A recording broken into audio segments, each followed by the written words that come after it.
విశ్రాంతితో, నెమ్మదితో, సమాధానంతో, సంతోషముతో, విడుదలతో జీవించవలసిన ఒక జనాంగము దాసులుగా, బానిసలై వారి జీవితంలో ఏ స్వాతంత్రం లేక కన్నీళ్లు మున్నీళ్లతో విలపిస్తూ, మమ్మల్ని ఈ చెర నుండి ఎవరు విడిపించగలరు, ఈ కష్టాల నుంచి మమ్మల్ని ఎవరు తప్పించగలరు, ఎందుకు మేము తరతరాలుగా మా పిల్లలుగా ఈ దేశంలో బానిసలై జీవించాలని విడుదల కొరకు, స్వాతంత్రము కొరకు తప్పిస్తూ, ప్రార్థిస్తూ, ఏ దేవుడు లేడా, మేము ఆరాధిస్తున్న మా యెహోవా దేవుడు, యేసయ్య దేవుడు ఎక్కడున్నాడు ప్రభువా, ఏం చేస్తున్నావని విడుదల కొరకు ఒక జనాంగము ఆశపడి వారు ఆర్తధ్వనితో దేవుని ప్రార్థిస్తున్న విధానాన్ని ఇక్కడ మనం చూస్తున్నాం. ప్రియులారా,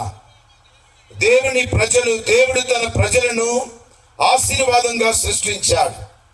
దేవుడు తన ప్రజలు ఆశీర్వాదంగా ఉండాలని, సమాధానంతో జీవించాలని, వారి కష్టార్జితమును, నీవు కష్టార్జితమును అనుభవించదము, నీకు మేలు కలుగును, కృపాక్షేమాలు నీ వెంట వస్తాయి.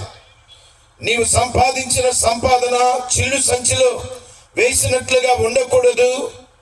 మీరు తిని తృప్తి నొంది ఆశీర్వాదముతో మీ పిల్లలతో జీవించాలని దేవుడు తన జనాంగాన్ని చేయగా, ప్రియులారా, ఈనాడు ఆ జనాంగము పాపపు దాసత్వములో, ఐగుప్తు దేశములో వారు ఎంతో కష్టాలతో, కన్నీరుతో, ఒక తరము కాదండి, 400 ఏండ్ల పైన వారు కట్టబడిన జనాంగంగా జీవిస్తున్నారు.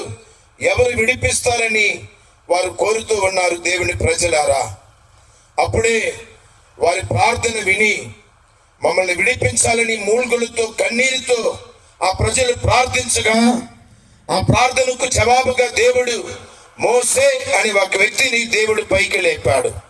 ఈ రాత్రి కాలం కూడా దేవుని జనాంగమా, నిన్ను నన్ను విడిపించుటకు ఆనాడు మోసేను లేపినట్లుగా ఈనాడు యేసు క్రీస్తుని రక్షకుని దేవుడు లేపి ఉన్నాడు. దేవుని నామం మహిమపరచబడును గాక.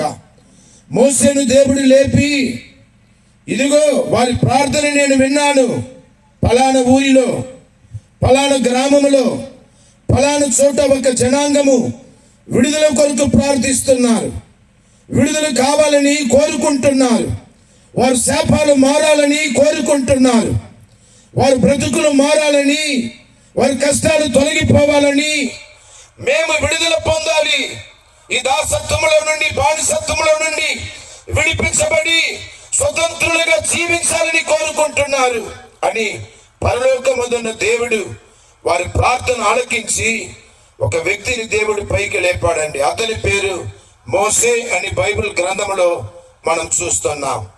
దేవుని ప్రియులారా, మోసేను దేవుడు లేపి నీవే రక్షకునిగా వారి దగ్గరకు పోవాలని అడిగినప్పుడు మోసే తటస్థిస్తాడు, సందేహపడతాడు.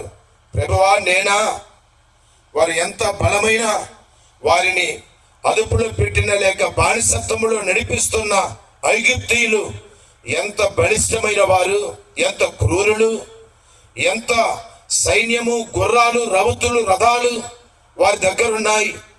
నేను వెళ్ళి ఏమి చేయగలను అని అన్నప్పుడు ఇప్పుడు మోసేతో దేవుడు అంటున్నాడు, నేను వెళ్ళి నేను విడిపించాలని నీవు అనుకోవద్దు, నిన్ను పంపువాడిని నేనే. మోసే, ప్రభువా, నిన్ను పంపినవాడు ఎవడని అడిగితే నేనేం చెప్పాలి అన్నప్పుడు దేవుడు ఇక్కడ సెలవిచ్చాడు. మనం చదివిన వాక్య భాగంలో ప్రియులారా, 3వ అధ్యాయం 15వ వాక్యాన్ని మనం గమనించినట్లయితే ఇక్కడ మనం చూస్తున్నాం, నిత్యము ఇదియే నా నామము అని దేవుడు అంటున్నాడు. నిరంతరము నా నామము ఇదే. ఏ నామాన్ని దేవుడు చెప్పుచున్నాడని మనం గమనించినట్లయితే, నేను అబ్రహాము దేవుడను, ఇస్సాకు దేవుడను, యాకోబు దేవుడను, ఇదియే నా నామమని పితరులను దేవుడు గుర్తు చేసుకొని వారి పేర్లు పెట్టి దేవుడు ఆ నామాన్ని ఇక్కడ పలుకుట మనం చూస్తున్నాం. ప్రియులారా,